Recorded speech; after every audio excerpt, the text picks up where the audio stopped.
Welcome back to the Comic Book Corner, boils and ghouls. I am your host, Uncle Jerk. If you enjoy these videos, please remember to like, comment, and Hulk smash that subscribe button. But now, it is trivia time. If you're a Thor, or especially a Beta Ray Bill fan, a Fantastic Four kind of guy, or just kind of happen to read Marvel comics during the 80s, then you're probably super familiar with this signature. Walter Simonson has had legendary runs on some of the biggest titles in comics history, making Simonson's unique drawing style instantly recognizable, almost as identifiable as his art, despite the fact I didn't even know what it said until I read the credits of a few comics, is Walter Simonson's signature. Over the years, Walter Simonson has built up a sizable fan base and as a result, an equally hefty demand for this unique signature. Over the years, he's probably made his mark on thousands of books, and at this point, there are a lot of people out there who think they have Walter Simonson's autograph because they have that easily identifiable mark on their own copies. Turns out, this isn't entirely true.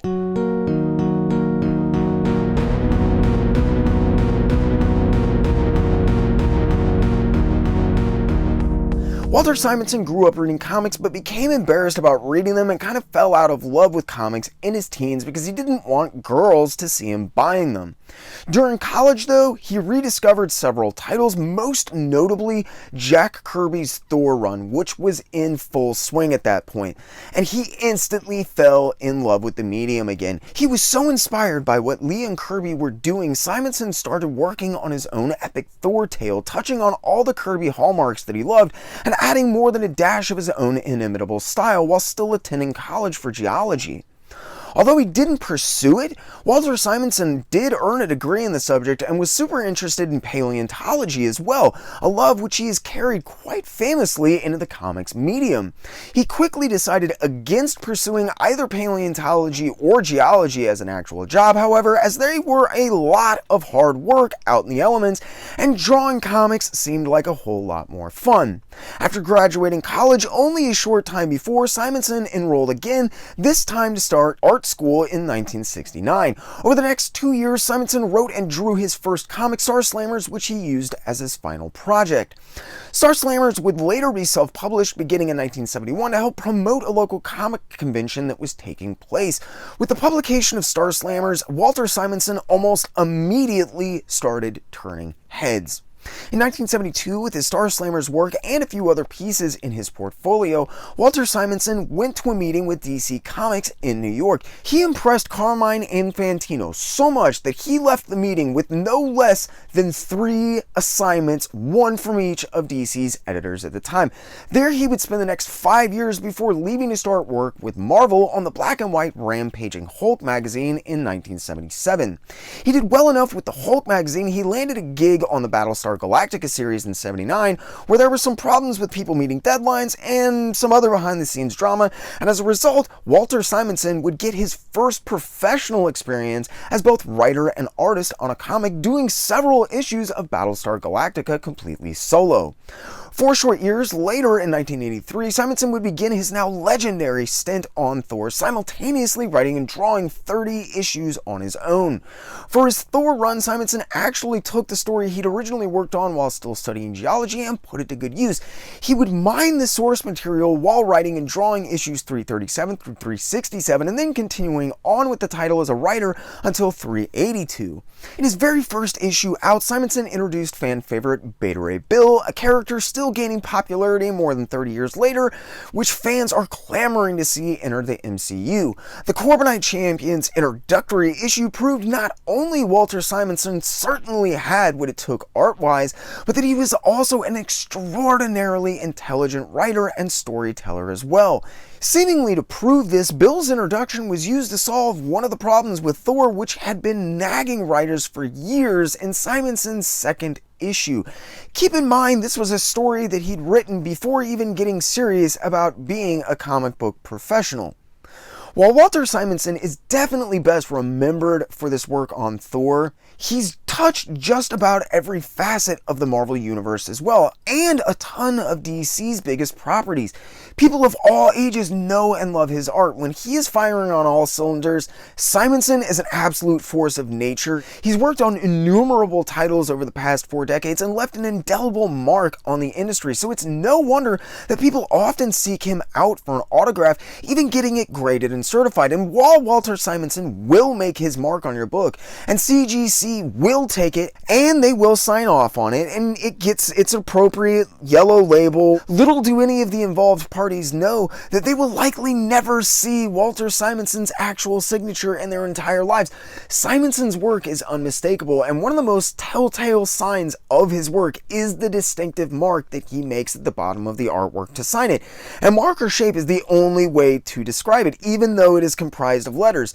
While there are people who have a more discernible autograph, few others are as equally illegible and at the same time recognizable as Walter Simonson's.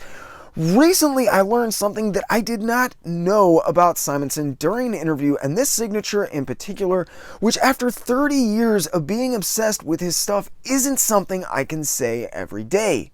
Walter Simonson doesn't sign things for people. He draws little dinosaurs instead. Remember how I mentioned Simonson had a degree in geology and almost went into paleontology? Well, when Simonson was a junior in high school, he spent the entire summer drawing, quote, dinosaurs and tanks and big things that broke stuff. When he was signing his work during this period, he was just printing his name in big block letters and then putting a dash at the end of it. He did not think this was cool enough. Somehow, he came up on the idea of trying to fit his signature into the silhouette of an animal, but couldn't decide on what to use. His mother suggested a dinosaur since he was so obsessed.